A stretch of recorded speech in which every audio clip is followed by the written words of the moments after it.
Do you hear that? That's the sound of EVs coming. Silence. But until that happens, we have some 5-cylinder goodness to enjoy.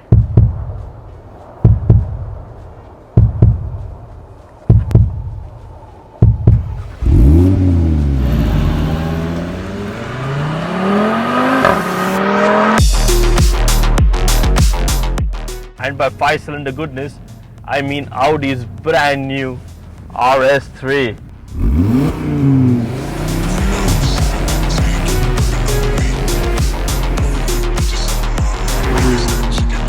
This has the 5-cylinder turbocharged petrol engine producing 400 horsepower, and it just sounds mad. It's one of the better sounding modern engines till date and has this nice echoey boom. The same engines used on the RSQ3 Sportback, and it sounds as good on that as well. I would just get this car for the sound, forget everything else. Now all of this is mated to Audi's front wheel drive based all-wheel drive quattro system, making this car a very interesting character to manage, handle and perform. Audi claims it does 0 to 100 in 3.8 seconds, but other people's tests have confirmed it at 3.3 seconds, 0.5 seconds faster than Audi's claim, giving Audi a lot of bragging rights. The brakes, I have to say, are phenomenal, and it's definitely enjoyable throwing around fast bends and sweeping roads. There is that Audi understeer all the time happening, but there's enough grip to make sure that you are safe and you really don't go yourself in this car, and you're happy pushing it across those fast sweeping bends like I am doing exactly right now with a smile on my face. All of the power is managed by a 7-speed dual clutch transmission, which I have to say I don't come away impressed. It's a bit laggy in automatic mode and wants you to actually shift by yourself, making you engage with the car further, which is a good thing for people who consider themselves rally drivers, and bad things for people who don't kind of want to engage in that experience. But who cares about the bad things? I like it in manual, baby.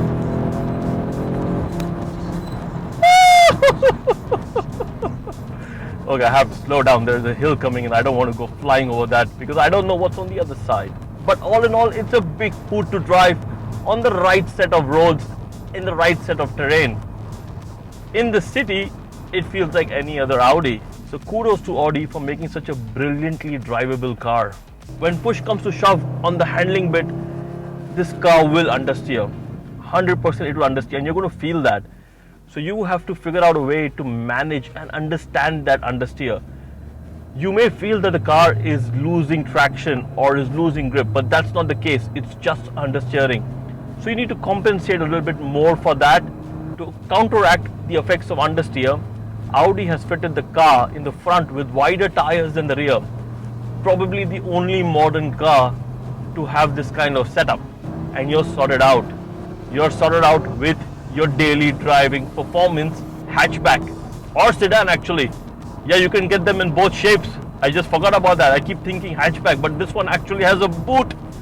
And in traditional Audi sense, it has multiple drive modes such as efficiency, comfort, auto, dynamic, and then the RS mode over here, which you press and it puts the car into the performance version of itself, like almost like a bipolar disorder kind of thing. But at the same time, it also has a drift mode. Now, my team wants me to try it out, but I'm a bit hesitant. One, I don't have the space, and two, call me scared or whatever, but I don't think I want to try out a drift mode in this car on public roads. Sucker for safety. I can even do 0 to 100 measurement times in this from the car itself. It's going to measure it if I want. Not doing it on public roads.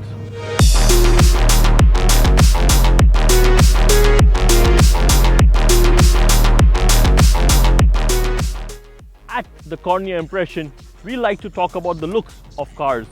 Why? because looks are important. A lot of times you solely base your buying decision upon how a car looks, and the RS3 is a looker. Now I like the way the A3 looks, and I do like the way the S3 looks, so I definitely like the way the RS3 looks, especially in this python yellow color. I like the fact that Audi is going and speccing its entry-level cars with bright colors, turbo blue, this yellow, and the red that we had on the S3. So I do like the looks, I do like the paint, I do like bright colors on base level, entry level cars on Audi. Okay, so what's going on? The standard same headlights from the A3 and the S3, it looks identical. It's got those slashes going on, very Japanese kind of style, looking at it like almost like a ninja warrior kind of look going for it. Very aggressive. Obviously this whole blacked out grille over here, and functional air vents over here and here, but not functional air vents over here. But they also look like the same air vents on the Audi RS e-tron GT, so taking hints from that car of Audi. So 19-inch rims over here, which are wider than the rear, never ever before. Very aggressive silhouette, I like that. It's got the blacked out pack, so you can see the side skirts. It has this carbon fiber lip spoiler at the back, and all in all a good looking vehicle from the side as well. Do note that there are not much curves on the car. It's all slashes and cuts, showing Audi takes its design seriously from a ninja warrior. I need to take a look at the back. Time to talk about the rear. So like I said, carbon fiber lip spoiler, blacked out kit everywhere, tail lights that mimic the headlights. It's got the same slashes and cuts that are on the headlights, so it mimics that, and the traditional two Audi exhausts, which are inspired by the R8, the RSQ8, the RS6, and all the other performance variants of Audi. Interesting back to look at, a lot of blacked out work, which is the blacked out pack that you can get. A rear diffuser over here, down here. I don't know if it's functional or no, but it does look good. And you can get all of this in carbon fiber if you decide to spend some money. We've done performance, we've done exteriors.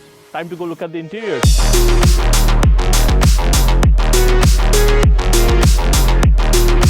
is shining, the weather is sweet. Very surprising for Dubai. In March, it's pretty cool. That's why I'm chilling out here in the open air with the Audi RS3. Now, in traditional Audi format, interiors are pretty top notch. I'm loving the space. I love the way this cockpit is designed towards me in this aggressive angular design language that they have taken. Almost Lamborghini-ish types, you know. It's so aggressive that you would actually think you were in a Lambo for a second, because that's the amount of cut slashes and triangles they have used. Just look at this feature. There is the door handle, which is like an inverted L, and then it mimics the handle over here at the same time. Then this shape is taken and put on the AC vents, on the switch gear, all over the place.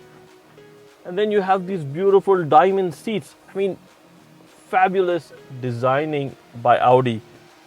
Leather pack on this one, so there's leather over here.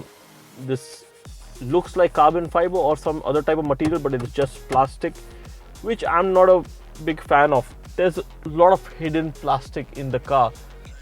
Now I get this is the RS3 and it's entry-level performance by Audi, but I really think that they can change the plastics to some sort of better equipment. The traditional Audi RS steering wheel with all the buttons over here, the easy to use infotainment touchscreen, obviously Apple CarPlay, Android Auto, sunroof. Well, it's not exactly panoramic, but looks panoramic, looks good. I really love these Audi seats. Small gear lever over here, engine start stop, wireless charging, USB-C, and this funky volume controller over here. Now, when this infotainment came out, this digital display came out in 2018, I think, by Audi, I loved it. I fell in love with it. I really thought it was the best infotainment anybody could make. But It's 2023 now and the fonts are looking dated. The entire typography of this infotainment on this digital display is looking dated. I think it's aged and it's time for Audi to upgrade it and change it. The Audi RS3 comes with a Bang & Olufsen audio system. Now I am crazy about branded audio systems in cars. I love them. I love the sound that they provide. But this did not feel premium enough or Bang & Olufsen-ish enough for me to say I love this system. It just felt like any other average audio system. So what do I think of the rear seats? Well, surprisingly comfortable, the same as the Audi A3 and the S3, and the RS3 are the same. Decent for 2 passengers, but people at the back are going to be a bit claustrophobic. One, this seat in the front, which looks phenomenal and I love as a driver, obstructs any visibility for the back passengers. This window is fine, but there is absolutely no headroom for anyone taller than me, and I'm average heighted. So anybody who's bigger than me, no go. And 2 adults only at the back seat too. But I do love the look and feel of this, the same as I do love the look and feel of the front. You have your USB-C type charging over here and AC vents, which I mean are very small. They can do it slightly bigger, but yeah, all in all, decent place to be in. Not for tall people though. So this particular car is priced at 300,000 dirhams or around $81,000. That's a lot of money for the Audi RS3, and the competition is definitely tough out there. The pricing for this starts at 246,000 dirhams, so you can take out around $10,000 from the previous price point, so around $70,000. So you have enough options and leeway to play around with depending on how you spec the car. But again, the competition is pretty tough out there. So what I would suggest you to do is go drive the competition and come drive this car. Compare the apples to each other and make a call for what you would like to buy. Because at the end of the day, it is your money and it is your choice. But all I can say is that I fell in love with this car. So until next time, see you at the Cornea impression. You know what to do. Like, comment, share, subscribe, and hit us up with what you would like to know about this car in detail, or what you would like me to see drive in the next video. Until next time.